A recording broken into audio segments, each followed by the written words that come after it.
Welcome back. Today we are going to talk about tyres and setup. More specifically, how to set up a sports bike. It's going to be quite in depth, it's going to be quite technical, but at the end of it you should be considerably faster if you were just using a standard bike on either the standard tyres or a set of slicks. First thing we need to do is set a benchmark lap time. The bike I've gone with is the 2019 Honda Fireblade. It's completely standard apart from the exhaust. There's no joy in riding a motorcycle with a standard exhaust. Everything else is bog stock. The setup is standard, everything is bang down the middle. Right, let's go. I want you to try and keep your eye on three things. Number one, front and rear tyre temperatures. Watch how the temperature in the tyres increase as the lap goes on. Setting a bike up for a single lap is much easier than setting a bike up for 3 or 5 laps and maintaining that tyre temperature. We're aiming to keep the tyres green right through the lap. We don't mind if they jump up to yellow or maybe into yellow to orange during hard cornering. As soon as the load's off the tyre, we want to see that tyre temp come back down again. 2, the only electronics I'm running is anti-wheelie. It's on level 2. Watch how much the anti-wheelie is active. Look how much the red anti-wheelie light is flashing. And 3, the back end of the bike, specifically the back wheel and the swing arm. Look how much it's bouncing up and down as we go through the lap.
Right, end of the lap, tyre temps. Front tyre, horrendous, through the roof, bright orange. The last couple of corners, absolutely hammer the tyre. Rear tyre, yellow. What does that tell us? 2 things. 1, the front tyre is not getting enough support. The bike isn't stiff enough to allow the tyre to do what it wants to do.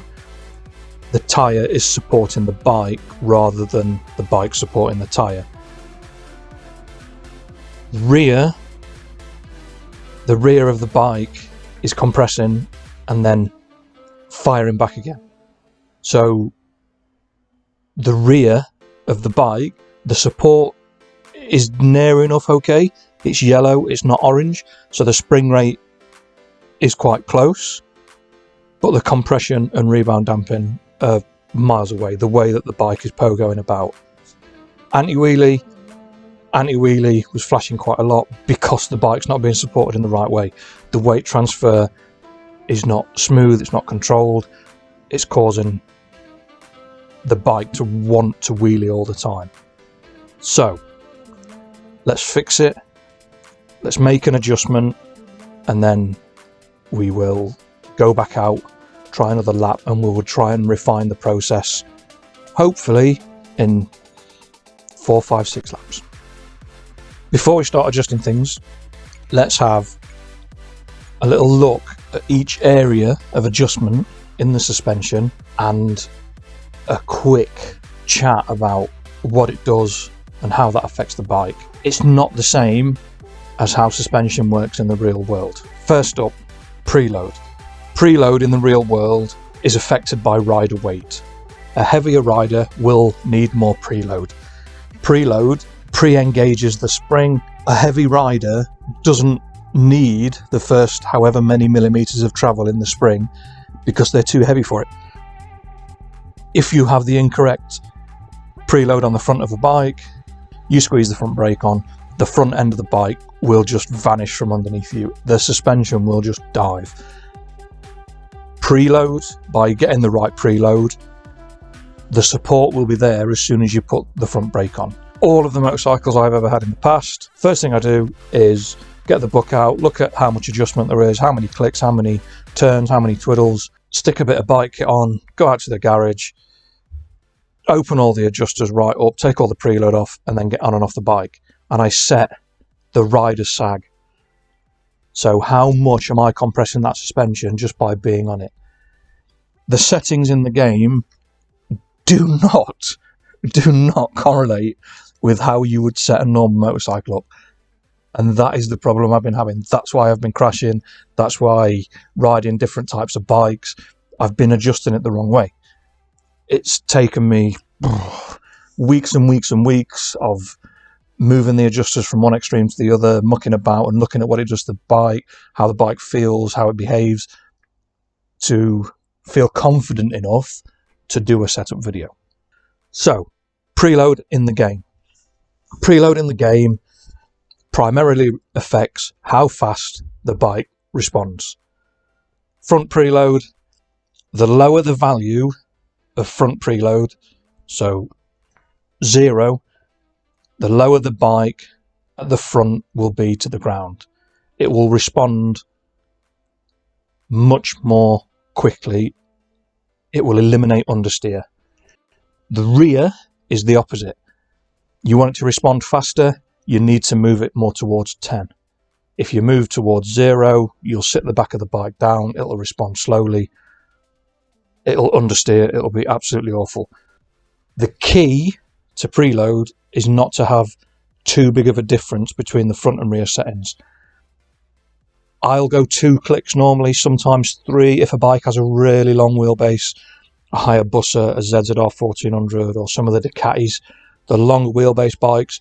You can probably get away with starting at 3 clicks, maybe adjusting to 4, but again, it's user specific, it's bike specific.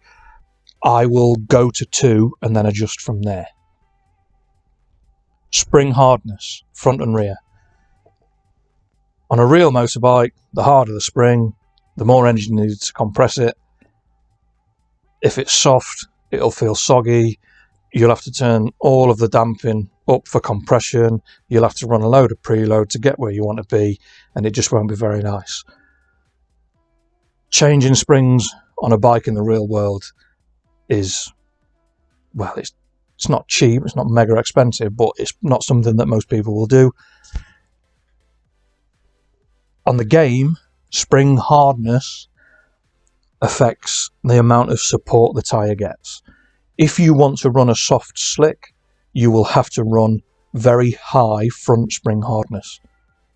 Otherwise, you will go through all of the travel on the suspension, and then the tyre will have to absorb the rest of that energy as you're getting on the brakes. The harder tyre you run, you can run slightly softer spring hardness.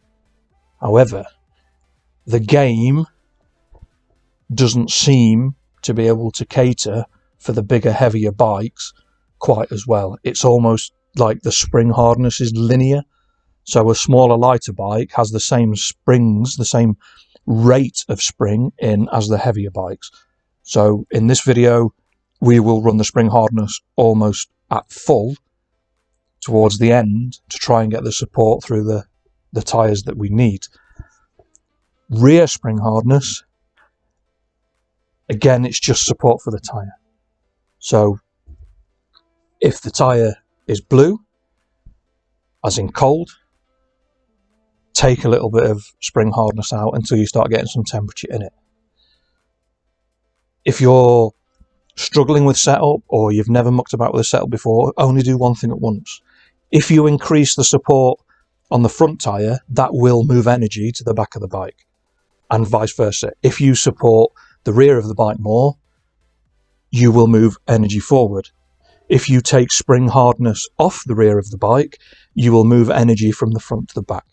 So if you are struggling with a really warm tyre, only change one thing at once until you get your mind around it.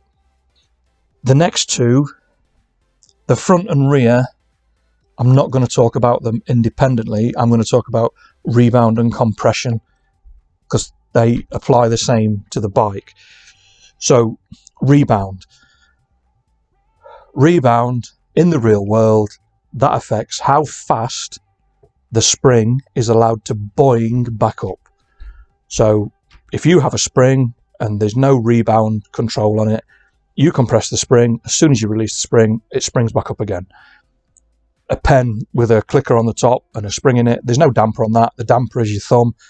If you click the pen down, hold it down, and then move your thumb out of the way and fire it into your fingernail, it hurts because there's no damper on the spring. It's just allowed to return and expel all of the potential energy that's contained within it, and it just fires it off and gets rid of it as fast as it wants.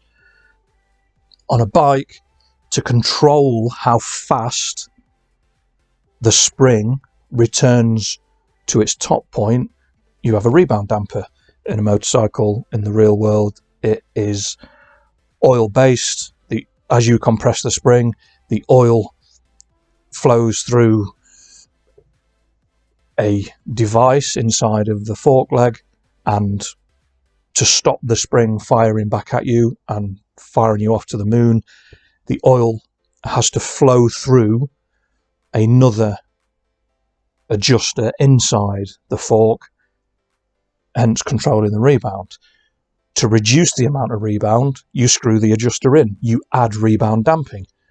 You make the hole that the oil flows through smaller. If you want the bike to respond more quickly, as in you want it to fire back faster, you unscrew the rebound adjuster, you make the hole bigger, the oil can flow through faster. In the game, it's the opposite way around. So to reduce the boinginess, very technical term, the boinginess of a spring, rather than increasing the rebound damping, you decrease it. When you read the description, they've got the functions of the damping adjusters and the rebound adjusters wrong, the wrong way round. So in the real world, you would add rebound damping, you would dampen the rebound effect by increasing the adjuster. In the game, flip it on its head. Not only that, the rebound and compression settings are the wrong way round when you read the descriptions. So rebound is actually compression and compression is actually rebound. Yeah, I am, or was, just as confused as everybody else. It made no sense to me. I couldn't work out why the bikes were responding the way they were, why everything was crashing. Right, back to getting this bike set up. So think back to that lap. The front tyre was bright orange. We need to put more front support on. The bike was also a little bit understeery. So the first thing I'm going to do is I'm going to knock one click of front preload off. This will give us more positive turning on the bike, enable it to hold a line a little bit better. I'm not going to muck about with the rear just yet. We'll wait. Front spring hardness, I'm going to go 3 clicks straight away. We're orange. We want to drag that back towards green. That should give us more support on that tyre. Rear, the rear was warm. We're going to give the front more support. It will put more energy into the rear. So let's leave the rear where it is. I'm not gonna adjust that too much at the minute. We'll see what effect the front adjustment has first. Front rebound and compression, I'm quite happy with that at the minute. The bike didn't feel like it was diving away from me. If that was the case, I would lower the compression adjuster, and it also didn't feel like it was firing back once I let the brakes off. Again, if that was the case, I would lower the rebound adjuster, but the rebound and compression adjusters are reversed when you read the descriptions. Oh, it just baffles me. Absolutely baffles me. It is what it is, and we'll just have to get on with it. So we're going to leave them as they are. We're not going to touch them. The rear was bouncing up and down quite a lot, which means to me it was probably compressing too fast and it was rebounding too fast. So we are going to move those down 2 clicks. Yeah, we'll go 2 clicks. 2 clicks each on the rebound and compression adjustment on the rear of the bike. Right, lap 2. Let's give it a go. Again, keep your eye on those 3 things: front and rear tyre temps, how much the anti-wheel is flashing, and the rear of the bike. 147.9, 147.2, 147.2 to beat.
End of the lap, and we have gone nearly a second faster, 9/10, for what, less than a dozen clicks on the suspension. We are 9/10 of a lap faster.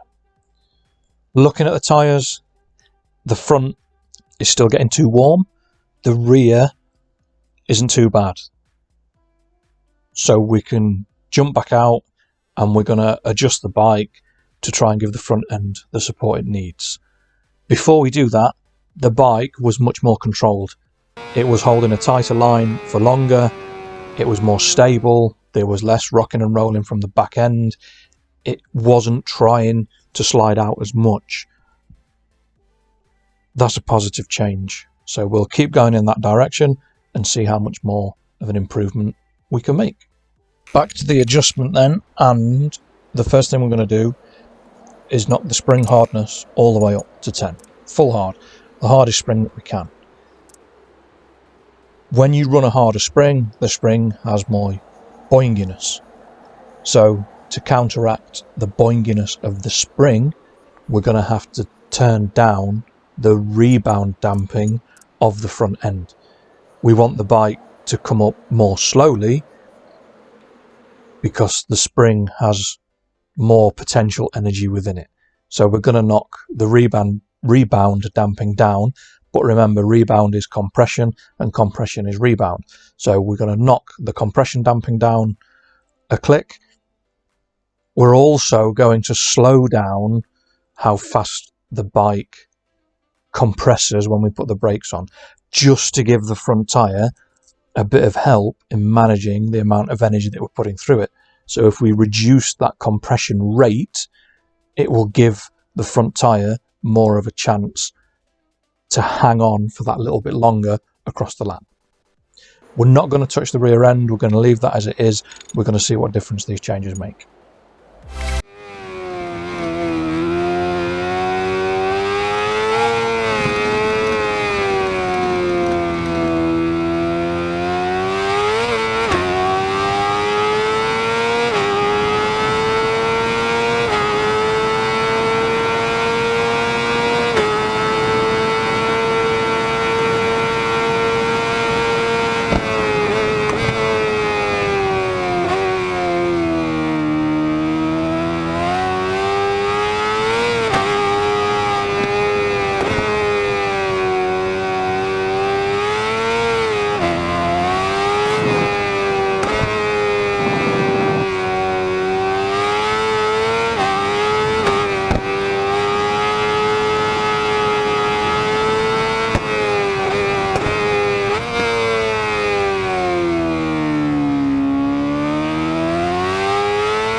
Right, end of lap 3, and we've gone another 0.4 of a second faster. We're getting basically 1/10 of a second for each click that we do, as long as we go in the right direction. The further we adjust the suspension, the returns on those adjustments will get less and less and less, to the point where you're making a couple of clicks for 1/10 of a second. We're not going to go that far. We're just going to get a stable setup where the tyres are hanging on the best that they can. Looking at the tyres, yes, the front got a little bit warm through the last couple of corners. We're onto the straight. At this moment in time, it's starting to cool down already, and the rear tyres still there or thereabouts. The bike, much more stable, keeping that ability to hold those nice lines. Don't worry if at the start of the lap, if you're using the Ghost like I am, the Ghost gets out of the blocks a bit quicker. The Ghost tyres are warming up faster. We are preventing that warm up, and we're prolonging the performance the tyre has over a longer period of time. The gains won't necessarily be at the start of the lap. The gains will be in the last third of a lap, as the tyres are holding on to the performance they've got available. That's where you're going to make your time up. So don't think you've made a mistake if you're racing against your Ghost and your Ghost pulls 2, 3, 4/10 of a second on you. If you've made the right setup changes and you're consistent with the way you ride the bike, you will make it up at the end of the lap. You will get faster. So how do you know when you've gone too far or you're not going in the right direction? It's difficult. It takes time. You've got to ride the bike. When I first started playing the game, I refused to test ride the circuits or the bikes. I just went in blind. Hundreds and hundreds of crashes. The Ride 4 videos I've done, they're just littered with crashes. Yes, a lot of it was down to setup, but a lot of it was also down to a lack of knowledge and experience of the game. So the only way to know if you've gone in the wrong direction is to try it out. I was stuck between leaving the setup as we've got it. It's in a good place. We can probably move on to bringing the electronics in, and then the step after that will be using slick tyres. But I was curious, what happens if I just put a little bit more energy into the back of the bike? The mistake I made was I took a click off of the spring hardness on the rear, but I didn't compensate by adjusting the settings for the rear shock absorber. Softer spring means less buoying, and it also means the spring will be compressed more easily if we leave the settings the same. I take a click off the spring hardness, don't adjust anything else, and the bike was a bit of a pig. The amount of energy going into the back tyre, it wanted to spin up everywhere, it was sliding about, I was running wide, it was just a bit of a handful, and it was easily identifiable as, no, that's one click too far. If I'd done the adjustment on the rear shock absorber, it may have rode better, it might not have done. It doesn't matter, we'll stick with the setup that we've got.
So where do we go from here? Setup wise, I don't think there is anywhere else we can go.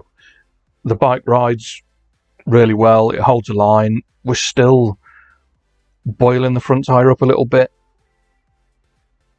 but we can use the electronics to stop that happening. When I first started playing the game, I was reluctant to use any electronics whatsoever. There is a video of me on a Triumph Daytona 675 at Cadwell, I think it is, and I must go off the back a dozen times before I realised the electronics, as in the electronic aids, are an integral part of the game. So anti-wheelie, engine braking, and the traction control. Anti-wheelie, anything less than level 2 on a big bike, and you asking for trouble, you're just going to go off the back. The smaller bikes, 750 and down, you might get away with it.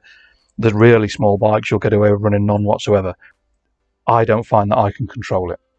I just stick it on level 2, sometimes go to level 1 if I'm feeling brave. Engine braking. The engine braking does two things: stops the bike faster, and it transfers energy from the front of the bike to the rear. That's something that we want to do. We can't run any more spring hardness. The spring is as hard as it can go. What we can do is use the electronics to move energy towards the rear of the bike. If we're going to do that, we need to manage how that energy comes out of the rear of the bike, and we can use the traction control to do that as well. So as the bike comes round on autopilot and comes onto the start finish straight, keep your eye on the bottom right corner of the screen. I'll flick through the electronic aids and I will push the engine braking to level 1 and the traction control to level 1, and we'll see what happens.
Right, end of lap 4, and we have knocked another 0.8 of a second off. So we're down to a 1:45.1. Original lap was a 1:47.2. So we are 2.1 seconds quicker, and all we've done is adjust the suspension and turn the electronics up. The bike is still bog stock. That's quite a decent return for doing not a lot. So where do we go next? Well, the only place we can go really is slicks.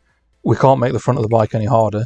If we run the electronics any higher, especially the engine braking, it will just cause the bike to step out of line, which means the back tyres sliding rather than gripping, and we're just going to be slower. That bike on stock tyres with that setup, I certainly can't get any faster. I did try, it just didn't happen. So next step is slicks. So slicks, we're going to stick medium, and the bike is on the same setup as before. We'll go medium. That's the default setting for the game, and if we're still getting a bit too much heat through the front, we can go to a hard. If the rears stay nice and cold, we can go to a soft, and we'll see how we get on. Remember, look at the tyre temps, look to see what the electronics are doing, and keep an eye on the general attitude of the bike. There's no ghost, and there's no reference time. The fastest so far, 1:45.1.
End lap 5, and we have gone, wow, 1.4 seconds quicker on a set of medium slicks. But look at the tyre temps. End of the lap, we've got a warmish front, or a warm front, it's yellow, and a not quite warm enough rear. It's a little bit too light green. We want it a nice dark green colour. So that means we can go onto a hard front to give the bike a bit of extra support, and that'll move a bit of energy to the rear, and we'll go for a soft rear. We've got a bit of spare capacity to manage the heat, and it should give us a bit more grip, help us off the corners a little bit more. It's not going to be another 1.4 seconds. It's going to be a few tenths of a second, but that is what we said earlier on in the video. So we'll change to a hard front, soft rear, and we'll go again.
Right, under lap 6, and we have gone another 0.4 of a second quicker. So lap 1 was a 1:47.2, lap 6 is a 1:43.3. And all we've done is adjust the suspension based on what the tyre temps were telling us and the lines the bike was holding, and stuck a set of slicks on. Well, a couple of sets of slicks. That's it, 4 seconds a lap. I'm happy with that. That's a fairly decent return on not a massive amount of investment. 6 laps, a bit of a twiddle on some adjusters, and stick some slicks on it. So where next? Well, what about a fully tuned bike? Everything thrown at it. Same setup, same tyres, so there is at least some element of a level playing field. Can we go quicker? Yes, we can. The problem is the window within which to go faster gets considerably smaller the more upgrades you throw to bike. It's not as user-friendly, it's a bit more spiky, it's firmer, the braking distances are reduced so you have less time to react, you've got less of a braking zone to play with. We'll give it a go, because why not? And we'll see how fast we get, and then once we've done a lap and I'm happy with it, we'll have a look at the leaderboards and we'll see whereabouts we are for half an hour, 40 minutes of mucking about with a Fireblade and trying to get it set up.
End of the first lap and we are slower.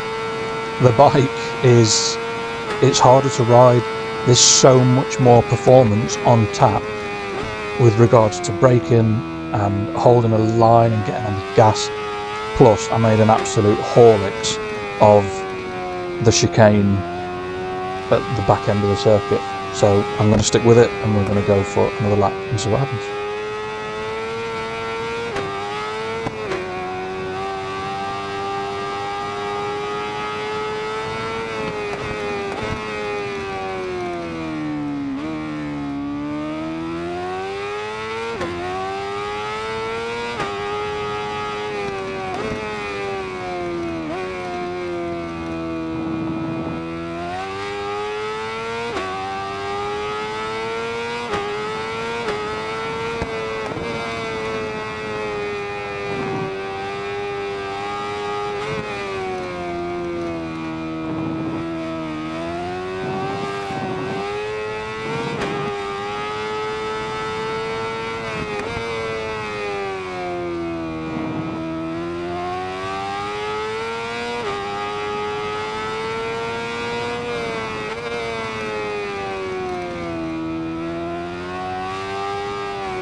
Right, end of the lap, and we have done a 142.9, which is 3/10 faster than the stock bike.